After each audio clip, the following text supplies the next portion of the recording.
की शुरुआत में हम देखते हैं कि बर्निंग सेक्ट का जो एल्डर होता है वो शियाओ ट्राइब के एल्डर से कह रहा होता है, मैंने सुना है तुम्हारी अब कुछ क्राउन प्रिंस के साथ डील हो रही है, इसके पीछे कोई बड़ा मकसद हो सकता है। तो क्या है, क्या आप मुझे उसके बारे में बता सकते हैं कि आप लोग प्रिंस की हेल्प से आखिर क्यों कर रहे हैं। ये सुनकर के तो शियाओ का जो एल्डर होता है उसे काफी ज्यादा गुस्सा आने लगता है। वो वहाँ पर गुस्से में अपनी पावर्स एक्टिवेट करना शुरू कर देता है। ये देखकर के स्काई इंसेक्ट जो एल्डर होता है वो भी यहाँ पर अपनी पावर्स एक्टिवेट करने लगता है।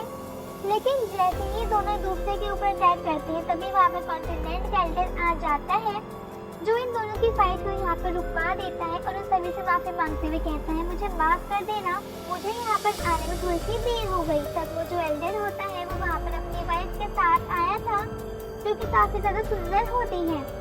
इसलिए शियाओ और स्काई बने सकते जो एल्डर होते हैं वो उसे ही देखते रह जाते हैं। इसके बाद वो जो एल्डर होता है वो सारे लोगों से कहता है, इस साल का कंपटीशन काफी एक्साइटिंग होने वाला है, क्योंकि इस बार पिछली बार से कहीं गुना ज्यादा पावरफुल लोग यहाँ पर आए हैं।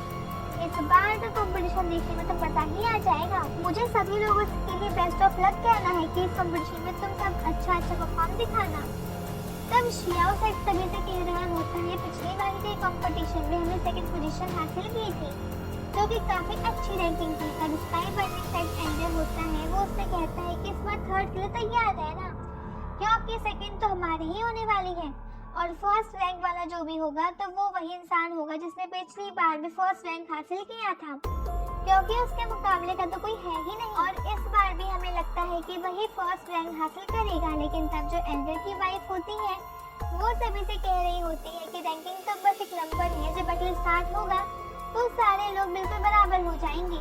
उसके बाद हमें मालूम पड़ेगा कि कौन कितना स्ट्रॉन्ग है और कौन कितना नहीं है, जिसके बाद ही हम अंदाजा लगा सकते हैं कि इसकी रैंकिंग क्या हो सकती है। तब वहाँ पर लिटिल फेरी अपने कुछ और साथियों के साथ आने लगती है, जिसके आते साथ ही वहाँ पर चारों तरफ से बिल्कुल बर्फ की बारिश होने लगी थी। ये देखकर के तो सभी एकदम से हैरान रहते हैं कि आखिर ये है कौन जो कि इतनी ज्यादा सुंदर है, और इसके आने की वजह से यहाँ पर तो बर्फ की बारिश हो गई। इसीलिए वो सभी लिटिल फेरी को तो देखते ही रह जाते हैं, क्योंकि वो बहुत ही ज्यादा सुंदर दिखाई दे रही थी। उसे देखकर के सारे लोग आपस में बातें कर रहे होते हैं, ये तो पूरे के पूरे कॉन्टिनेंट की सबसे ज्यादा सुंदर लड़की है और सुंदर के साथ साथ इसके पास पावर भी बहुत ज्यादा है। उसे देखकर के तो लीडर भी जो होता है वो भी लिटिल फेरी के बारे में पूछने लगता है कि आज आप यहाँ पर आई हैं, आपको देखकर के तो काफी अच्छा लगा। अब तो ये रैंकिंग बैटल पहले से भी कई गुना ज्यादा सुंदर होने वाला है। लेकिन एल्डर की ऐसी बातें सुनकर के उसकी जो वाइफ होती है उसे थोड़ा गुस्सा आने लगता है कि जब से इसने लिटिल फेरी को देखा है तो उसी के बारे में बातें कर रहा है। इसीलिए वो लिटिल फेरी के पास आती है, उसे कह रही होती है कि तुमसे वैसे मुझे भी बहुत ज्यादा अच्छा लगा, तुम तो सच में काफी ज्यादा सुंदर हो। जिसके बाद वो गुस्से में उसके ऊपर अटैक करने के लिए जाने वाली होती है, लेकिन एडिटर जो होता है उसे रोक लेता है। इसके बाद वो सारे लोगों से कहते हैं कि आप सभी यहाँ पर काफी दूर से आए हैं, इसलिए चाहो तो आप सभी यहाँ पर आराम वहाँ पे कर सकते हो, क्योंकि रैंकिंग बैटल कल शुरू होने वाला है और आज रात तक आप लोग आराम कर सकते हैं, क्योंकि आप लोगों को अब तक काफी ज्यादा मेहनत करनी होगी। ये सुनकर के लिटिल फेरी जो होती है वो सभी अपने साथियों के साथ वहाँ से आगे बढ़ना शुरू कर देती है।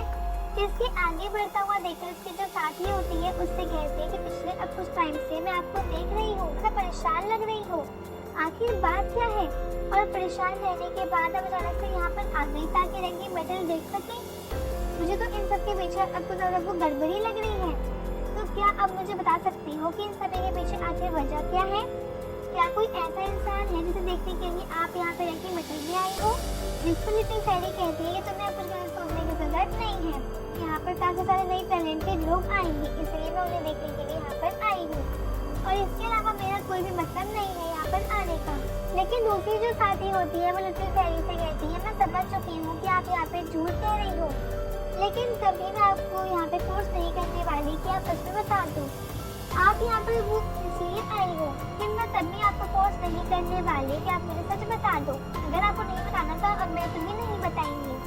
तभी वहाँ पर पर शियाओ और बाकी लोग भी आने लगते हैं, जहाँ पे शियाओ के साथ लान होती है और उसे देख करके तो वो माँ से काफी ज्यादा गुस्सा हो जाता है, जो कि लान के साथ शादी करना चाहता था। सब देख करके शियाओ सेट के जो लोग होते हैं वो भी कहने लगते हैं कि ये तो शियाओ हमारे शियाओ ट्राइब की काफी बेइज्जती की थी, इसीलिए हम इसे नहीं छोड़ने वाले। रैंकिंग बैटल में इसे बता देंगे कि हमारी क्या औकात है।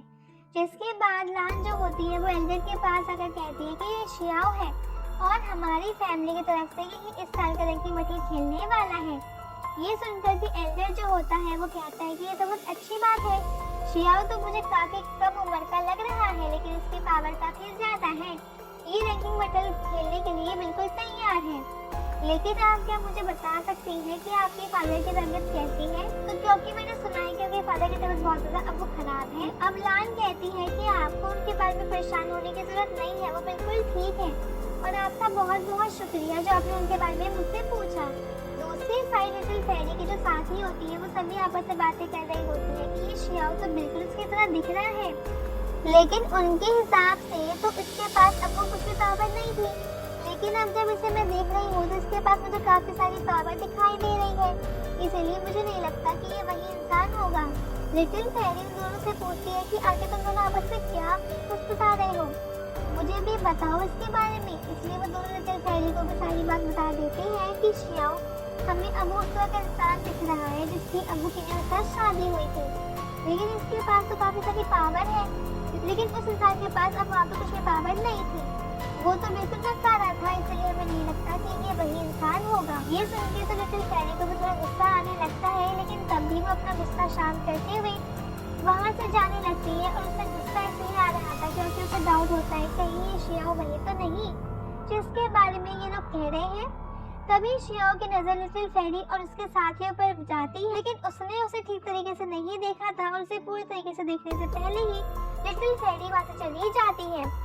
उसे जाते हुए देखकर एल्डर जो होता है शियाओ के पास आकर बोलता है कि तुम्हारे पास काफी सारी पावर है, जिसकी वजह से लिटिल फेरी के साथियों का अटेंशन तुम्हारी तरफ आया है। मुझे पूरी उम्मीद है कि इस रैंकिंग बैटल में तुम बहुत अच्छा परफॉर्मेंस दिखाओगे।